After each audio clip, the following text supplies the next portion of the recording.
Iri hati dapat meracuni hubungan, mengikis kepercayaan, dan menciptakan siklus kecurigaan dan konflik. Kalau ini ada dalam rumah tangga, keluarga, iri satu dengan yang lain, ini bahaya. Apa yang terjadi dengan Yusuf? Apa yang terjadi dengan Kain dan Habil? Dosa iri hati ini adalah dosa yang mengakibatkan pembunuhan. Jadi pembunuhan pertama yang terjadi itu diakibatkan oleh iri hati. Dari iri hati ini bisa membunuh. Ya kan? Orang pertama yang membunuh 1/4 penduduk bumi. Ya kan? Gara-gara iri hati dapat membunuh. Apa kata Yakobus? Kamu menginginkan sesuatu, kamu tidak mendapatkannya, kemudian kamu iri hati, setelah itu apa? Membunuh. Rebutan warisan. Karena mungkin kakak dapat lokasi yang lebih baik, di tanahnya ada sumber air misalkan. Saudara tidak menyukainya, kemudian rebutan main parang, kemudian ada yang mati. Iri hati sangat berbahaya. Jadi tolong saudara-saudara biasakan mulai dari sekarang. Kalau makan siang ada piring yang dapat kepala, yang satu dapat ekor. Yang dapat ekor atau dapat kepala, tidak usah marah dengan yang dapat ekor. Iya kan? Nanti ada bagiannya masing-masing, karena tidak selamanya engkau akan dapat ekor. Artinya, segala sesuatu terima sebagai sebuah kenyataan, tidak perlu iri dengan kelebihan atau keberadaan orang lain. Amin. Apalagi kalau itu sampai akhirnya menimbulkan dendam. Apa yang membuat Kain tega membunuh saudaranya? Mengapa Yusuf punya saudara-saudara ini punya niat untuk mencelakakan Yusuf? Bahkan rencana untuk membunuh dan akhirnya menjual dia?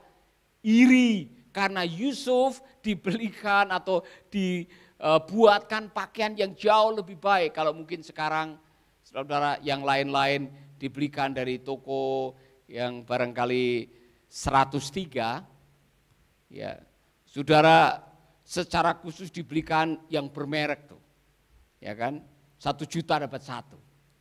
Sedangkan saudara 103, toko yang 103, Edi Collection. Belinya dari Edi Collection, yang lain mereknya Polo. Ya kan? Saudara-saudara, gara-gara iri hati, mereka merencanakan hal-hal yang jahat. Jadi waspadai iri hati. Kelihatannya sepele, tapi ini bahaya, saudara-saudara. Amin. Berikutnya. Kecemburuan dapat meracuni hubungan, mengikis kepercayaan, dan menciptakan siklus kecurigaan dan konflik. Siklus kecurigaan, Anda curiga. Wah kok bisa, saya lihat kok sepatunya ini bagus sekali ya, Yusni. Selama ini saya lihat dia pakai sandal itu pun sudah patah-patah, sudah rusak. Kok tiba-tiba dia dapat sepatu bagus sekali Yusni. Haknya bisa tinggi sekali. Ada bermerek lagi, kemudian saudara curiga. Dia ambil uang siapa ini? Iya kan? Kita tidak tahu kalau Yusni baru dapat kiriman dari orang tuanya atau dari pacarnya, kan kita tidak tahu. Anda tidak perlu mencurigai dia, ini ambil uang siapa? Kemudian pas Juwita baru kehilangan uang. Langsung kita menghakimi, pasti dia nih. Hati-hati dengan cara berpikir seperti itu, karena itu bisa menimbulkan konflik. Akhirnya kita ngejudge, kita menghakimi, wah Juwita selama ini ternyata yang suka ngambil duit di asrama Juwita. Padahal tidak. Kita sudah ngejudge karena kecurigaan. Awalnya dari mana? Iri hati. Gara-gara dia bisa pakai sepatu haknya 5 cm, hak saudara hanya 2 cm, kemudian Anda ngejudge orang dan akhirnya salah berpikir. Waspadalah. Amin. Berikutnya.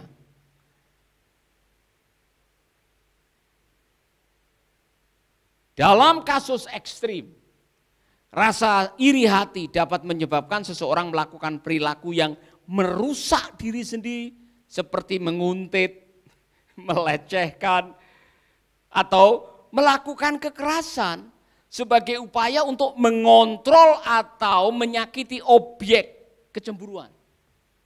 Tiba-tiba tidak ada apa-apa, tidak ada hujan, tidak ada badai, sepatunya Yusni dibakar.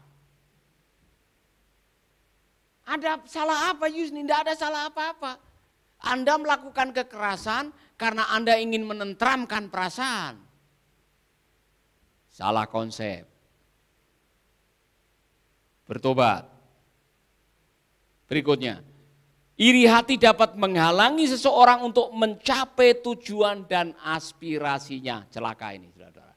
Kalau Anda tetap hidup dengan iri hati, fokusnya dengan apa yang dimiliki orang, apa yang Tuhan sudah lakukan dengan orang itu. Kemudian Anda tidak ada waktu untuk mengembangkan diri, yang lain berkembang, yang lain maju, Anda mati kutu.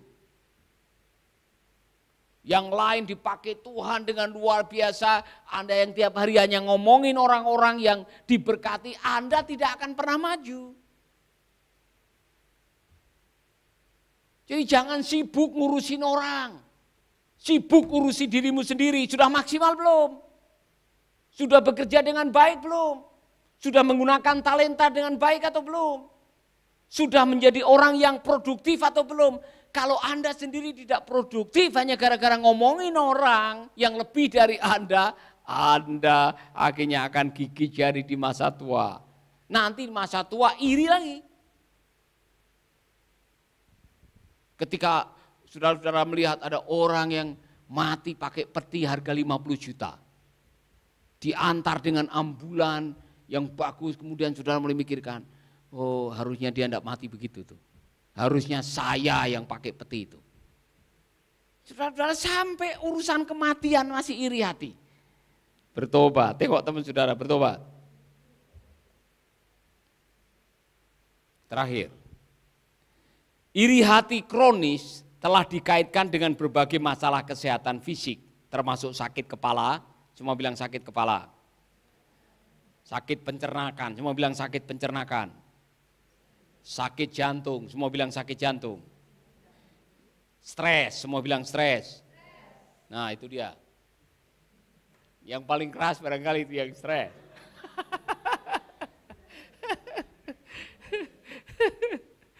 Jadi benar apa yang dikatakan oleh Ayub, benar apa yang dikatakan oleh kitab Amsal. Bahwa iri hati itu membuat Anda secara emosi tidak sehat. Dan emosi yang tidak sehat membuat Anda seperti tadi, pencernakannya kena, sakit kepala, kemudian stres, kemudian akhirnya muncul penyakit-penyakit yang lain. Yang sumbernya adalah iri hati. Maka benar apa kata Ayub, orang bebal mati karena iri hati. Satu lagi, orang yang iri hati mungkin menarik diri dari situasi sosial dan mengasingkan diri. Takut orang lain berkonspirasi melawan mereka dan mencoba mencuri orang yang mereka cintai. Perilaku cemburu atau iri hati dapat merusak reputasi seseorang dan menyulitkannya menjaga hubungan yang sehat dengan orang lain. Buang iri hati dari hati saudara. Sehatkan hati saudara, jangan izinkan ada iri. Caranya bagaimana? Nasihat Rasul Paulus. Berusahalah untuk mencukupkan dirimu dengan apa yang ada. Belajarlah mengelola antara keinginan, harapan, dan kemampuan. Saya kemarin berbagi dengan Anda, survei membuktikan orang yang paling banyak tabungannya orang Switzerland. Rata-rata gaji bulanan 62 juta, rata-rata pengeluaran 32,5 juta. Jadi tabungannya sekitar 30 juta. Saudara tahu orang Indonesia menurut survei? Rata-rata gaji 5 juta, pengeluaran 7,5 juta. Besar pasak daripada tiang. Makanya akhirnya yang namanya pinjol itu menjamur di negeri Indonesia. Karena apa? Cepat dapat pinjaman untuk menutupi kekurangan yang sebetulnya sedang menggali lubang. Oleh karena itu saudara, belajarlah mencukupkan diri dengan apa yang ada.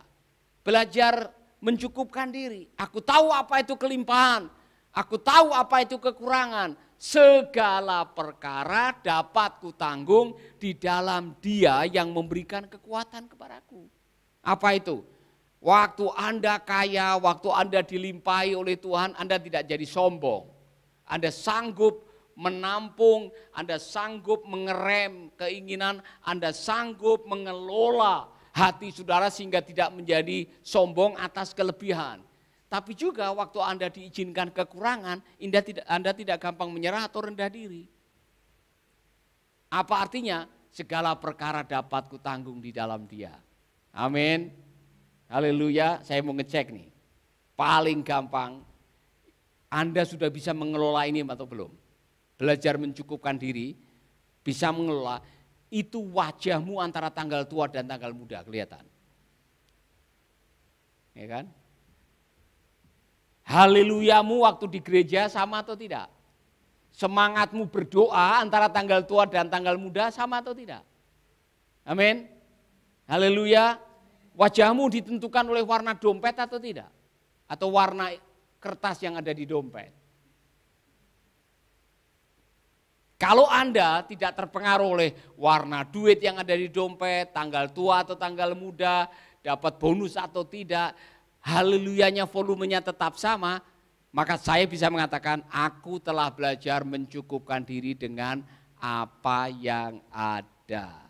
Saudara-saudara, saya tutup dengan ini. Persoalan Anda dan saya itu sebetulnya hanya persoalan ini. Persoalan keinginan. Kalau Anda bisa mengelola keinginan, tentramlah hati saudara. Yang membuat Anda tidak bisa tidur karena keinginan terlalu banyak, kemampuan tidak ada. Akhirnya jatuh dalam iri hati. Waktu Anda iri, ada kehilangan damai sejahtera, ketenangannya hilang, bungkuklah tulang-tulang saudara. Bertobat. Amin. Mari berdiri bersama-sama. Saya mau mengajak saudara menyanyikan syukuri apa yang ada. Oh, enggak bisa lagu itu ya. Coba Edi, bagian itu aja, syukuri apa yang ada. Syukuri apa yang ada.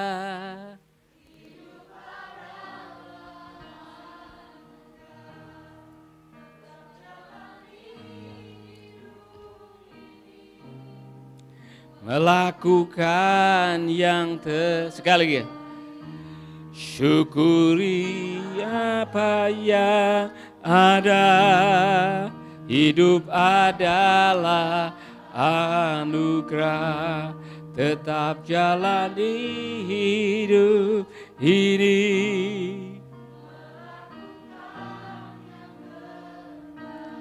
Bapa di surga, ajari kami untuk mencukupkan diri dengan apa yang ada. Ajari kami untuk belajar menghitung berkat Tuhan satu demi satu, bukan menghitung rezeki orang lain. Ajari kami untuk mengelola keinginan, sehingga kami tidak terjebak dalam iri hati, tapi kami hidup menyenangkan Tuhan dan bisa berpadan dengan apa yang ada.